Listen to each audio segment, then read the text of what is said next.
So for tonight's talk, I'm going to maybe be a little bit more metaphysical than usual. Last time I talked about isolation, creativity, purpose. Let's go beyond even those things tonight. Because frankly, I was feeling alone and frustrated and depressed and all those things. But here's the catch. The catch is what happens when the mindset changes and it flips. The switch flips or is flipped, and then we may ask, who's flipping the switch? Is there a flipper? Is there a switch to begin with? And what is the mind?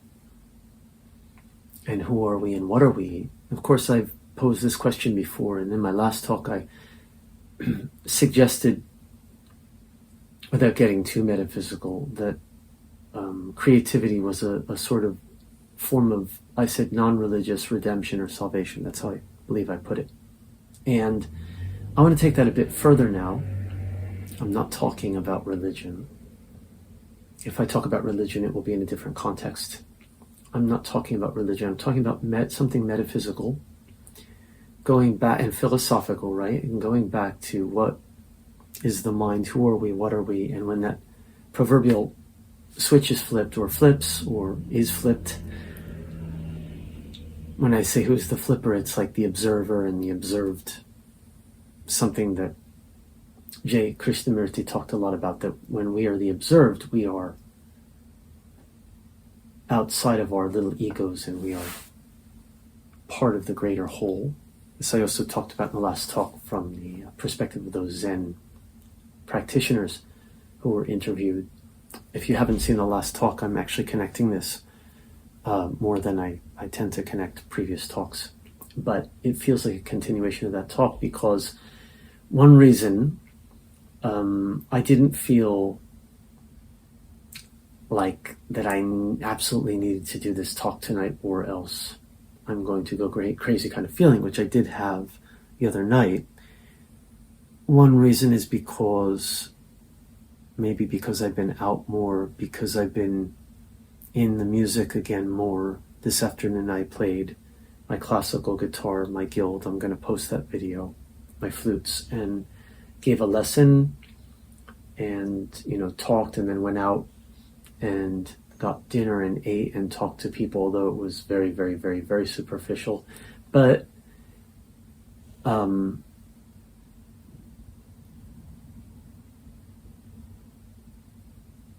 thing is, what happens when one literally stops caring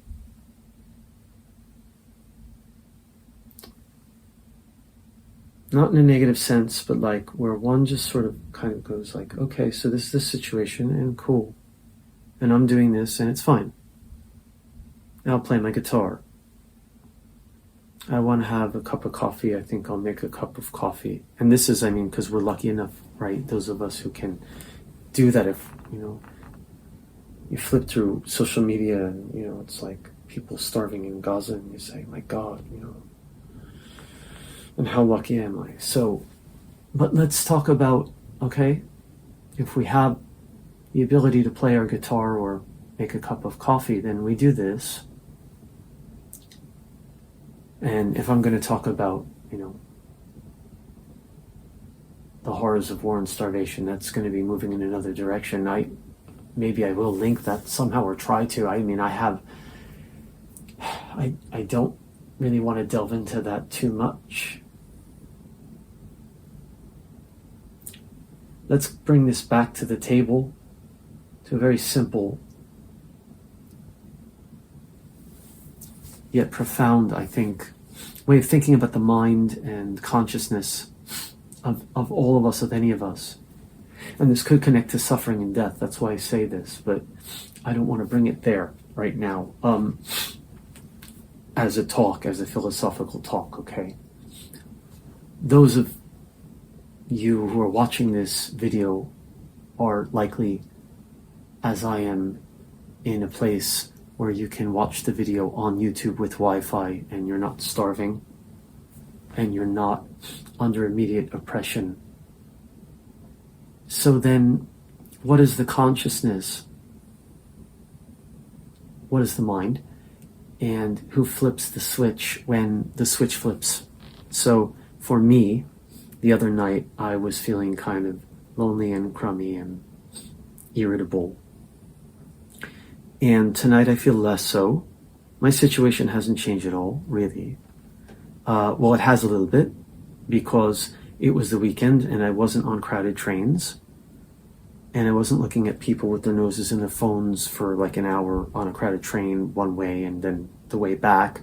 And all those things, which those things certainly can make us irritable. And with prolonged, like day after day, week after week, we start to feel this, particularly when, as I talked in the last talk, we don't have other connections and other things going on. But like for me, the past 2-3 days, and I took care of myself on Friday and slept, and my stuffy runny nose got better, and 2 days of feeling a bit better physically, and then also not being on those trains and having a bit of freedom to ride my bicycle and sit in the coffee shop and work on like compiling the This Dark Shroud video I uploaded with the David Bowie compilation. Those compilations were completed already, obviously. They're both things on Bandcamp, but that I put them into video form, and then did my talk and uploaded this. And now I have to ask, what is this state of mind born of? Where did it come from, and why is it different than it was before? And why am I now less feeling that sort of lonely sense, or not lonely, but like, why don't, like, have I met anyone this weekend for something social? No. Did I collaborate with somebody? No. Did somebody say, I love your song and compliment me? No. So what changed? My situation hasn't changed at all. I went out, but it was also like, I went out to the coffee shop yesterday and then today, and actually seeing like young couples today at the one coffee shop I went to work on my video, and also to download some work-related things, okay, for grading from students' papers. But also, when I was doing this, I noticed several young Japanese couples and one young couple that was non-Japanese, speaking in English. And one thing I noticed about all of them is that they come in together, they sit down and they talk a bit, and then they're in their phones. They're not really communicating. And I thought, what's the point? And so, like, looking at that in a sense, you could say on the one hand, it makes me feel a little disappointed in us, but this is something I talked about before. But it's the fact of life now. But on the other hand, it also makes me feel like, well, I don't need to be with somebody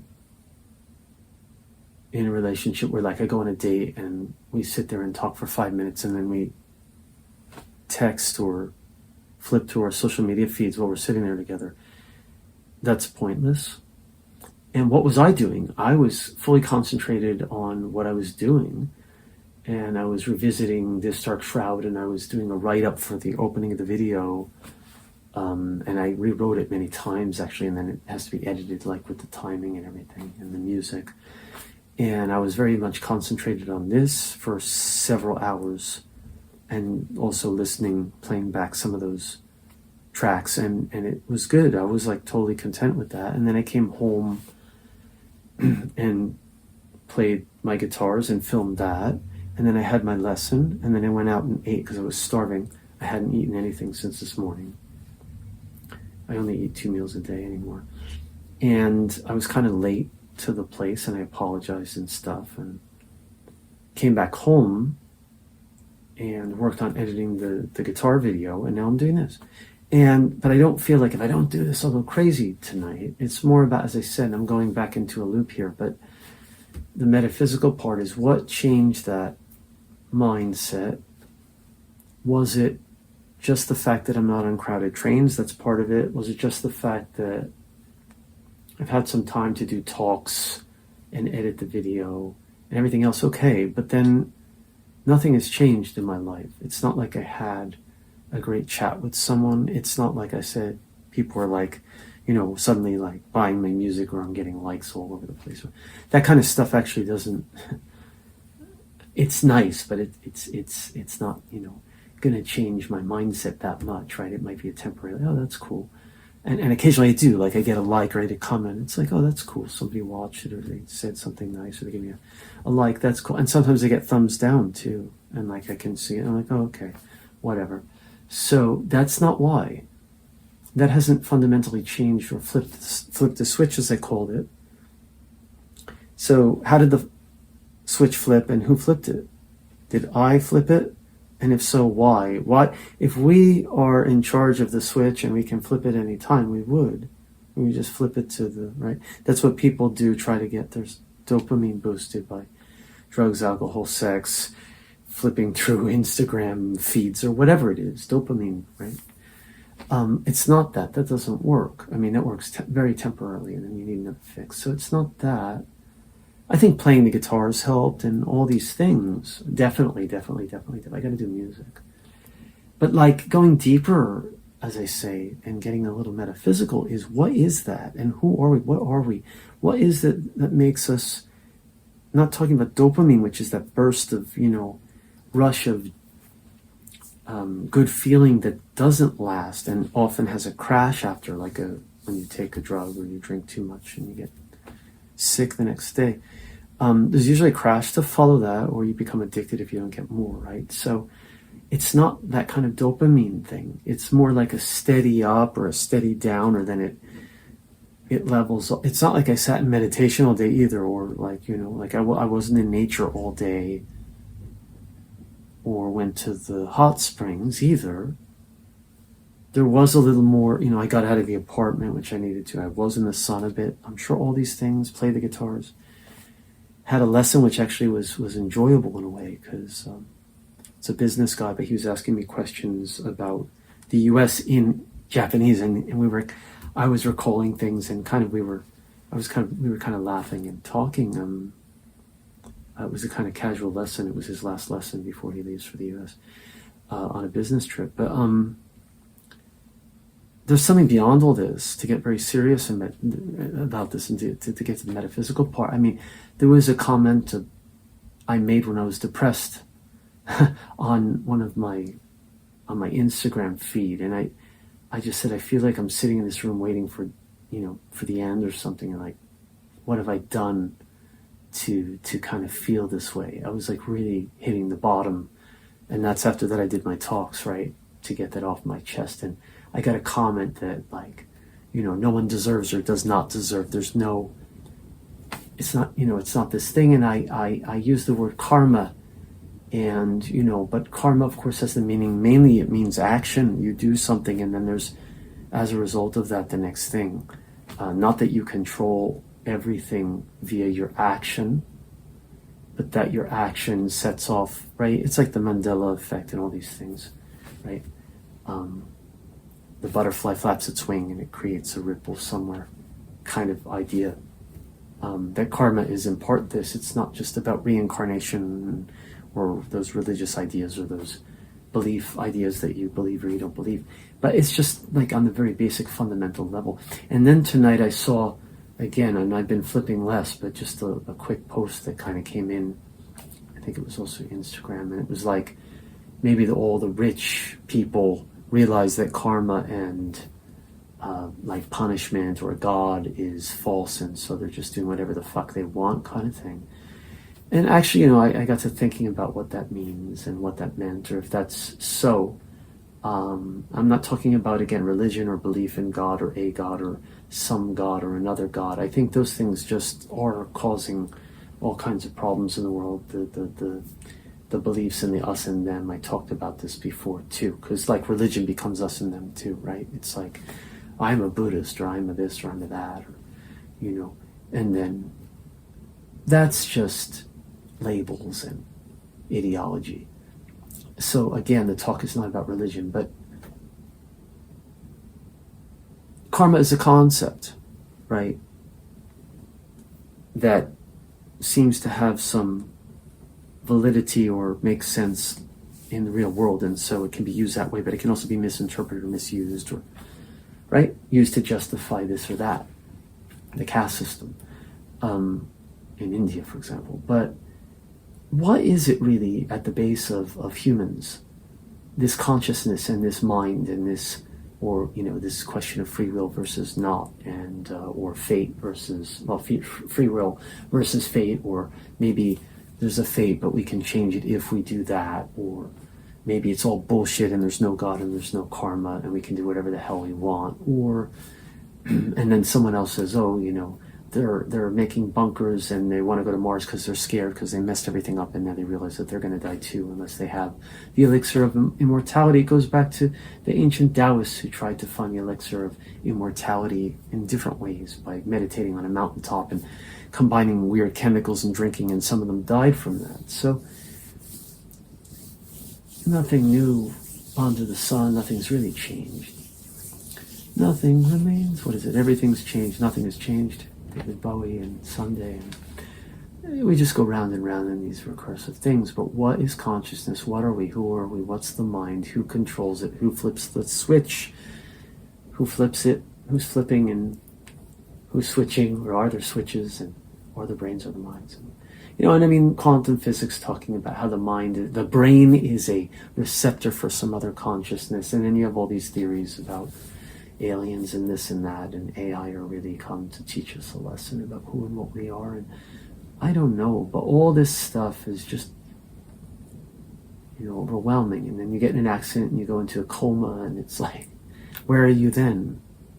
Or where are you when you're dreaming? Or where are you when you're dead? And so death is the big thing people fear, because maybe they fear the pain, or they fear the attachment to the body. The last thing we leave behind, is the body. The last possession we leave behind is the body. True or false? All our possessions could be destroyed in an earthquake or a fire, but the last material possession we leave behind is our bodies at whatever stage it's at, if we're young or older. And so that's fearful, right? But of course, the other part is, where does the consciousness go? And I can't drink coffee anymore, I can't talk to my friends or write books or do these talks or have sex or whatever the hell it is, right, without a body. And of course there are people who are trapped in their bodies with horrible physical ailments, and then this kind of veers toward that talk about like war, or being forced to do, or not free, or whatever it is. But what is at the base of humans? What are we in the consciousness? And that's metaphysical, and I don't have an answer, obviously. Like some, like that person wrote, right, there's no karma, there's no God. Or maybe there is karma and there is God, but we don't understand what that is, right? The kingdom of heaven is within. Or Thich Nhat Hanh, enlightenment is when the wave realizes it's the ocean. It's not just a separate wave, or the leaf is the tree, and the tree is connected to the earth, and the earth is connected to the sky and the whole thing, and so on and so forth. So if that's the case, then the case for consciousness being more universal, but then it's also individualized in the brain, the mind, the body.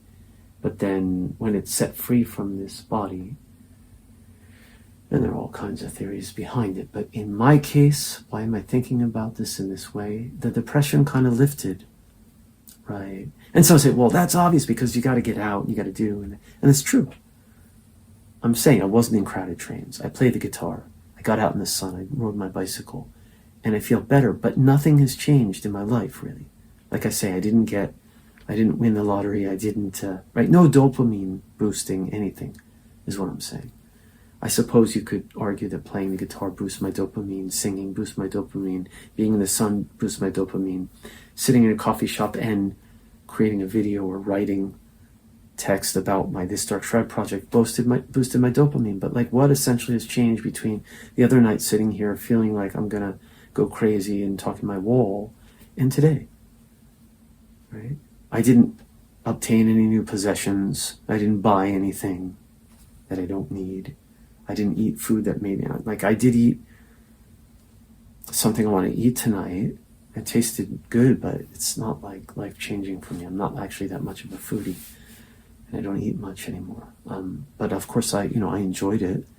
But like, right, what is it that flipped the switch? It wasn't that, and it wasn't right.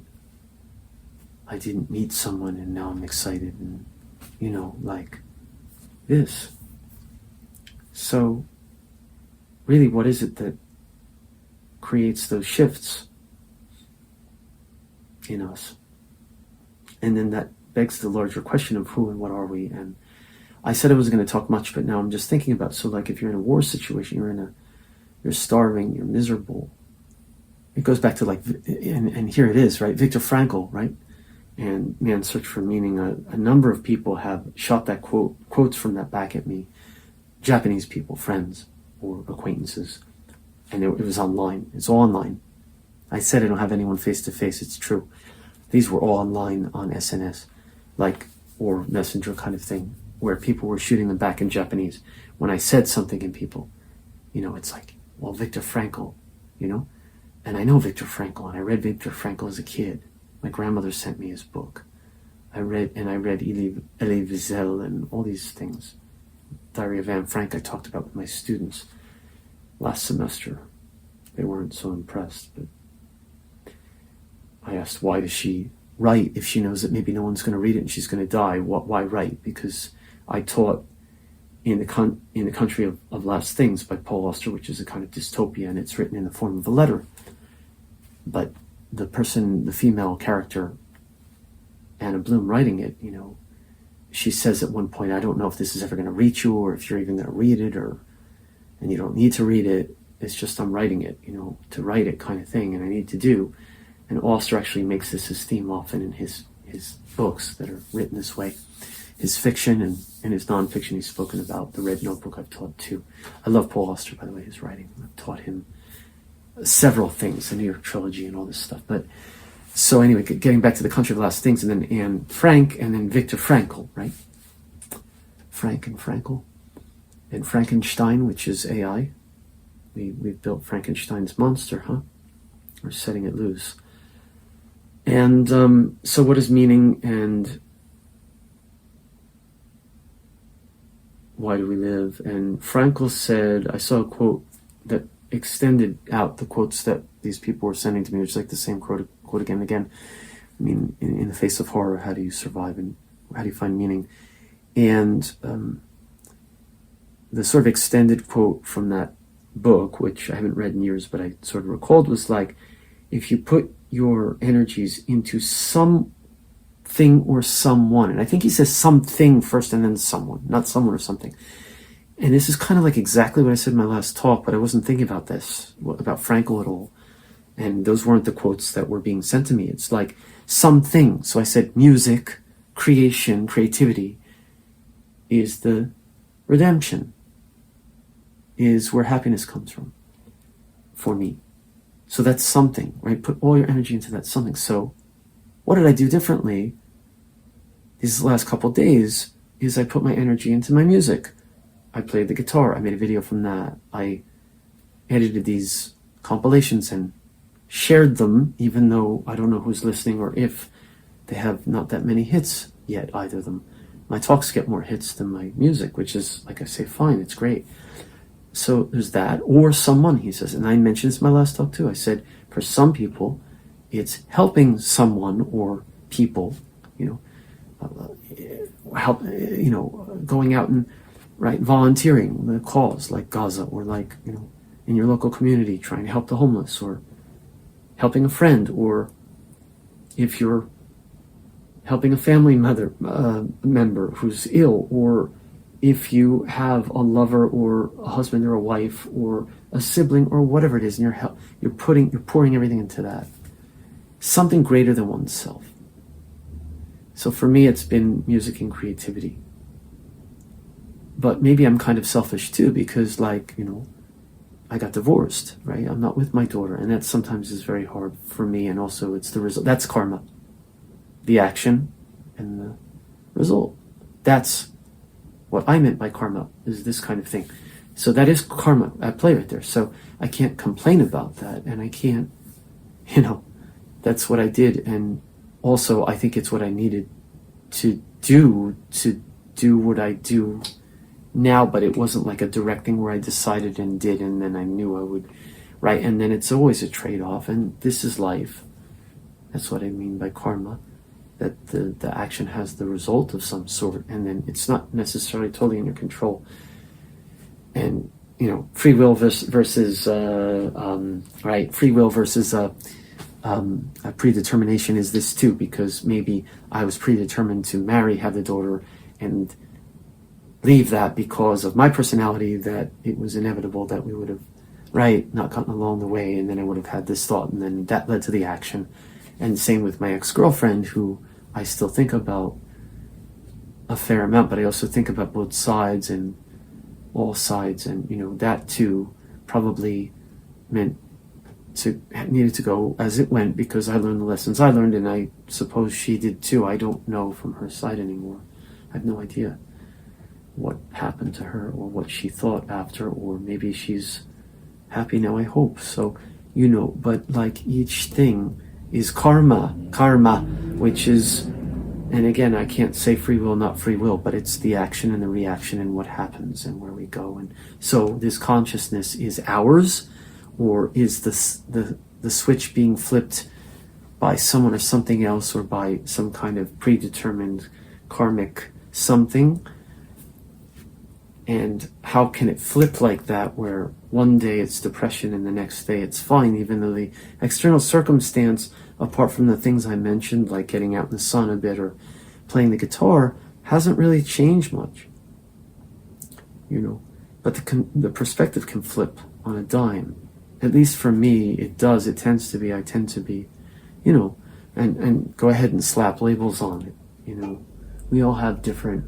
Some people are very flat and just go flat the whole way, but I think we all have hills and valleys and ups and downs, and certainly we do externally in our lives, and things that can affect our mental states, but sometimes they're really tiny things, and sometimes the bigger things affect it less, weirdly, right? Like the tiny things mess us up, but then something huge happens and we're just like, oh well, like, okay, well, this happens, so nothing I can do, so just accept it. So then why is that? It's curious. We're curious creatures, humans. And we create this fucking, mess, and then for ourselves, like, with the environment and all this stuff, and then, but we're still here, amazingly. I don't know how much longer, but we are. One other thing, how much time? Yeah, it's almost 30 minutes, and I'm keeping myself, so that's good. See, I've got the internal clock going. 1 more minute. SNS, bad news. I logged back onto Facebook to share. I wrote one message and shared a video, and I was like, why am I here? And I looked at the other things in my feed, and I was like, I don't want to be here. Something flipped in me, and I realized I don't like it. So it's better that I don't look at it. And Instagram's okay, but even probably don't need it. But I'm in touch with a couple people that way, so I'm just keeping it for now. All right, so that was my talk, and it's almost 30, so perfect. And I'll be posting the session where I played my guitars, my classical, and my guild, and my flutes, and sang a bit. And thanks. So have a great week, week. Tomorrow's Monday in Japan, Sunday night. Signing off, Marc, Lowe in Tokyo. Till the next. Thanks.